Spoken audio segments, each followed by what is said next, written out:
ಆದರೂ ಕೂಡ ಹಾನಗಲ್ ಕುಮಾರ ಮಹಾಸ್ವಾಮಿಗಳು ಆ ಮಹಾತಾಯಿಯನ್ನು ಒಪ್ಪಿಸಿ ತಮ್ಮ ಜೋಳಿಗೆ ಒಳಗೆ ಹಾಕ್ಕೊಂಡು ಬಂದು ಆತನಿಗೆ ವಿದ್ಯಾಭ್ಯಾಸ ಕೊಡ್ತಾರೆ. ತುಂಬ ವಿಶೇಷವಾದಂಥದ್ದು.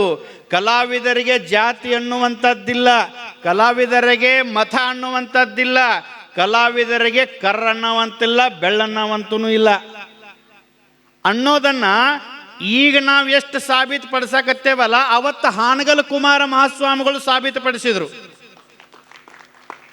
ಆ ಗದಗಯ್ಯನಿಗೆ ಸಂಗೀತ ಅಭ್ಯಾಸ ಮಾಡಿಸ್ಬೇಕು, ಅಭ್ಯಾಸ ಕೊಡಿಸ್ಬೇಕು ಅನ್ನುವಂಥ ಕಾರಣಕ್ಕೆ ಆಗಿನ ಕಾಲದ ಅಫ್ಘಾನಿಸ್ತಾನದ ಉಸ್ತಾದ್ ಆಲಿಮ್ ಅನ್ನುವಂಥ ಒಬ್ಬ ಗಾಯಕ, ಅದ್ಭುತವಾದ ಒಬ್ಬ ಕವಾಲಿ ಗಾಯಕ, ಅತ್ಯದ್ಭುತವಾದ ಗಾಯಕ, ಅವನ ಕಡೆ ಇವನನ್ನು ಅಭ್ಯಾಸ ಮಾಡಿಸ್ಬೇಕು ಅನ್ನುವಂಥದ್ದನ್ನು ತೀರ್ಮಾನ ಮಾಡಿದ ಹಾನಗಲ್ ಕುಮಾರ ಮಹಾಸ್ವಾಮಿಗಳು ಆಗಿನ ಕಾಲಕ್ಕೆ ಅಫ್ಘಾನಿಸ್ತಾನಕ್ಕೆ ಹೋಗಿ ಆ ಉಸ್ತಾದ್ ಖಾಲಿಮ್ ಅನ್ನುವಂಥ ವ್ಯಕ್ತಿಗೆ ಕೇಳಿದಾಗ ಆತ ಅಂತಾನ, ನೀವು ಅಪೇಕ್ಷೆ ಪಟ್ಟಿದ್ದಕ್ಕೆ ನಾನು ಬರ್ತೀನಿ, ಆದರೆ ನನ್ನೊಂದು ಪದ್ಧತಿ ಅದ,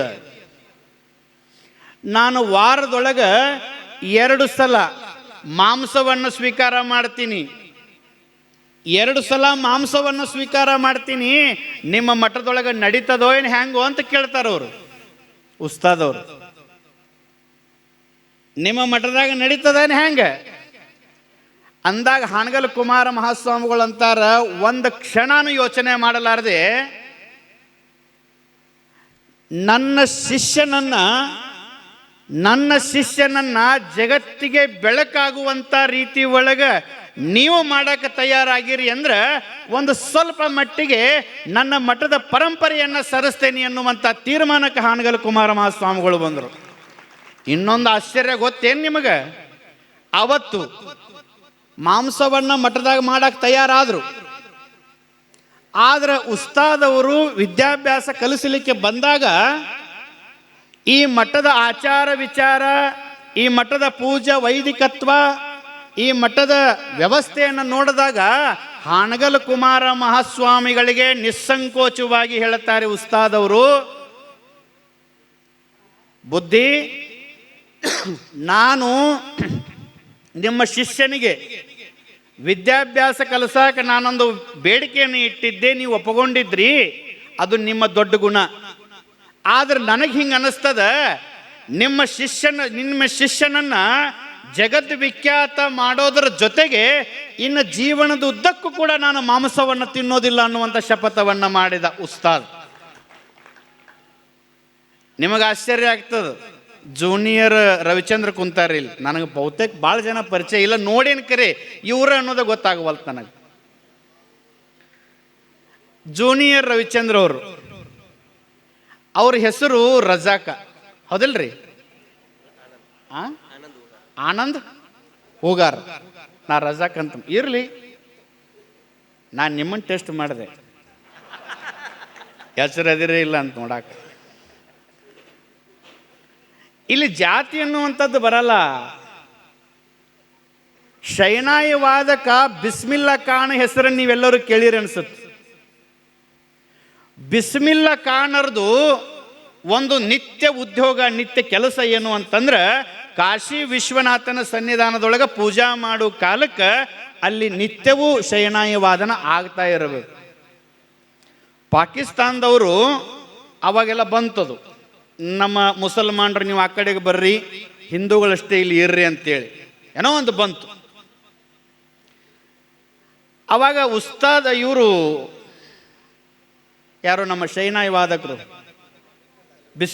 ಉಸ್ತಾದ್ ಬಿಸ್ಮಿಲ್ಲಾ ಖಾನ್, ಇವರಿಗೆ ಕೆಲವು ಆ ಭಾಗದ ಮುಸಲ್ಮಾನರು ಬಂದಂತಾರೆ, ನೀ ಇಲ್ಲಿರಬೇಡ, ನೀ ಅಲ್ಲಿ ಹೋಗು ನಡಿ, ನಮ್ಮ ಜಾಗ ಅಲ್ಲಿ ಅದು, ಅಲ್ಲಿ ಕೊಟ್ಟಾರಂತ ಹೇಳಿದಾಗ ನಾನು ಬರ್ತೀನಪ್ಪ, ಯಾರಿಲ್ಲ ಅಂದಾರು ಅಂತಂದ್ರು ಅವರು. ನಾನು ಬರ್ತೇನೆ ನಡಿ ಅಂದಾಗ ಅವರ ಮನೆ ಒಳಗೆ ಹಂಗಾರೆ ತಗೋ, ಬಟ್ಟಿ ಗಿಟ್ಟಿ ಪ್ಯಾಕ್ ಮಾಡು, ಮನೆಗೆ ಏನದವ ಜ್ವಾಡ್ನಿ ಎಲ್ಲ ತಗೋ ಅಂತ ತಯಾರಾದ್ರೆ ನಿಂದ್ರು ಅಂದ್ರೆ ಅವರು.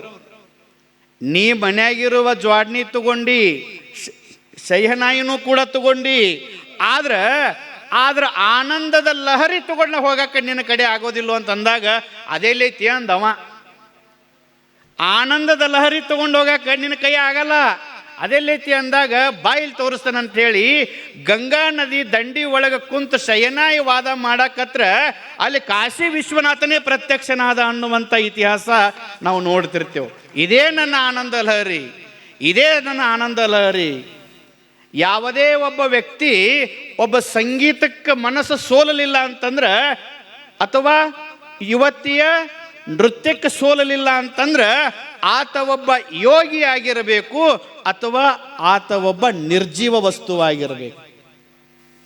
ಒಂದು ಸಂಗೀತಕ್ಕೆ ಮತ್ತು ಒಂದು ಯುವತಿಯ ನೃತ್ಯಕ್ಕೆ ಸೋಲಲಿಲ್ಲ ಅಂತಂದ್ರೆ, ಮನಸ್ಸು ಸೋಲಿಲ್ಲ ಅಂತಂದ್ರೆ ಆತ ಒಬ್ಬ ಯೋಗಿ ಆಗಿರಬೇಕು, ಇಲ್ಲ ಒಬ್ಬ ನಿರ್ಜೀವ ವಸ್ತು ಆಗಿರಲಿಕ್ಕೆ ಬೇಕು. ಸಂಗೀತಕ್ಕೆ ಮನಸ್ಸು ಸೋಲಲಾರದವ್ರು ಯಾರೂ ಇಲ್ಲ. ಸಂಗೀತ ಎಲ್ಲರಿಗೂ ಒಲಿಯೋದು ಇಲ್ಲ, ಸಂಗೀತ ಯಾರಿಗೂ ಒಲಿಯೋದಿಲ್ಲ. ಅದು ಇದೇ ಧಾರವಾಡದೊಳಗೆ ಹೆಸರು ಮಾಡಿದಂಥ ವೆಂಕಟೇಶ್ ಕುಮಾರ್ ಹೆಸರು ಕೇಳಿರಿ ಅನ್ಸುತ್ತೆ, ಪುಟ್ಟಯ್ಯರ ಕಡೆ ಇದ್ದವರು. ಮಲ್ಲಿಕಾರ್ಜುನ ಮನ್ಸೂರು, ನಾಕೋಡ್ ಅರ್ಜುನ್ ನಾಕೋಡ್ ಅವ್ರು, ಇವಾಗೆಲ್ಲ ಭಾಳ ಸಾಕಷ್ಟು ಜನ ಅದರ. ಸಮಯ ಭಾಳ ಕೂಡ ಆಗ್ತಾ ಇದೆ, ಮುಂದೆ ನಾನು ಹೋಗಬೇಕು. ಬಹುತೇಕ ಹೇಳುವಂಥ ಮೂಲ ಉದ್ದೇಶ ನಿಮಗೆ ಜವಾಬ್ದಾರಿ ಭಾಳ ಅದ, ನಿಮಗೆ ಭಾಳ ಜವಾಬ್ದಾರಿ ಅದೇ. ನೀವು ರೀಲ್ಸ್ ಮಾಡ್ತೀರಿ, ನಾನು ಮಠದಾಗ ಖಾಲಿ ಕೂತ ರೀಲ್ಸ್ ನೋಡ್ತೀನಿ. ಯಾಕಂದ್ರೆ ನಾನು ಪ್ರವಚನ ಕಡೆ ಬಿಟ್ಟುಬಿಟ್ಟೇನೆ. ಯಾಕಂದ್ರೆ ಇಲ್ಲಿ ತಾಸುಗಟ್ಟಲೆ ಪುಸ್ತಕ ಓದೋ ಬದಲಿ ನೀವು 2 ನಿಮಿಷದಾಗ ಹೇಳಿ ಕಡೆಗೆ ಮಾಡಿಬಿಟ್ಟಿರ್ತೀರಿ. ಅಲ್ಲಿ ಗೊತ್ತಾರಲ್ಲ ಅವ್ರ ಹೆಸರೇನ್ರಿ, ಲಿಂಗರಾಜ್ ಅವ್ರದ್ದು ಕೇಳಿಬಿಟ್ಟು